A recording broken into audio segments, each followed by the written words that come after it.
اور مسند احمد کی روایت میں ہے، اللہ نے آدم کو پیدا کیا تو اسے اپنی منشا کے مطابق کچھ عرصہ ڈھانچے کی صورت میں چھوڑے رکھا۔ ابلیس اس کے ارد گرد چکر لگانے لگا۔ اس نے دیکھا کہ وہ پیٹ والا ہے۔ وہ سمجھ گیا کہ یہ مخلوق اپنے آپ پر کنٹرول نہیں کر سکے گی۔ اس حدیث سے معلوم ہوتا ہے کہ انسانوں کی طرح جنات کا پیٹ نہیں ہے، صرف انسان ایسا ہے جس کا اندر والا حصہ کھوکھلا ہے۔ بہرحال اللہ نے انسان کو اس شکل و صورت میں پیدا فرمایا۔ احادیث مبارکہ میں آدم علیہ السلام اور ابلیس ملعون کا قصہ تفصیل سے بھی موجود ہے اور مختصر بھی۔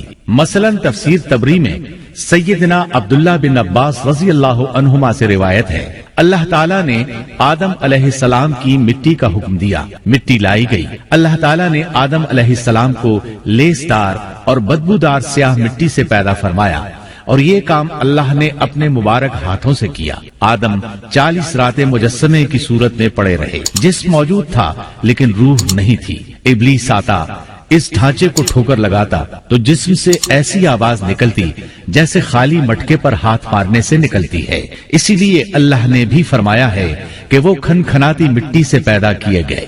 آدم علیہ السلام میں روح ڈالنے سے پہلے ایک مرتبہ فرشتوں کا ان کے پاس سے گزر ہوا تو وہ کچھ گھبرا سے گئے۔ ابلیس کو تو بہت زیادہ گھبراہٹ کا سامنا کرنا پڑا۔ وہ گزرتے ہوئے ٹھوکر مارتا اور کہتا، تجھے کسی خاص مقصد کے لیے پیدا کیا گیا ہے۔ یہ کہہ کر وہ آدم کے منہ میں داخل ہو جاتا اور کمر کے راستے باہر آ جاتا اور فرشتوں سے مخاطب ہو کر کہتا، اس سے گھبرانے کی کوئی ضرورت نہیں۔ اگر مجھے اس پر مسلط کر دیا گیا تو میں یقیناً اسے ہلاکت میں ڈال دوں گا، اور اگر اسے مجھ پر مسلط کر دیا گیا تو بلا شبہ میں اس کی نافرمانی کروں گا۔ اندازہ کیجئے وہ تعجب کر رہا ہے کہ انہیں کیوں پیدا کیا گیا ہے۔ اس کی آدم علیہ السلام سے دشمنی کس قدر پرانی ہے، گویا ابتدا ہی سے یہ عداوت پر ڈٹ گیا تھا۔ بہرحال اللہ نے آدم میں روح پھونکی۔ اس مضمون کو قرآن مجید میں جا بجا ذکر کیا گیا ہے۔ اللہ تعالیٰ فرماتے ہیں، جب میں اس کو ٹھیک ٹھاک کر لوں اور اس میں اپنی روح پھونک دوں تو تم سب اس کے سامنے سجدے میں گر پڑنا۔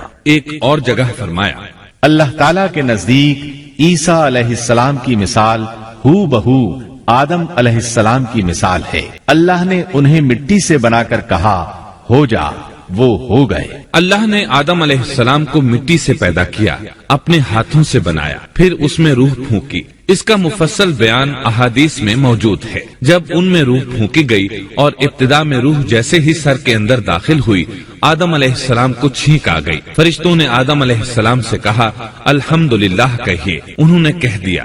اللہ کی اس تعریف کے جواب میں اللہ تعالیٰ نے فرمایا،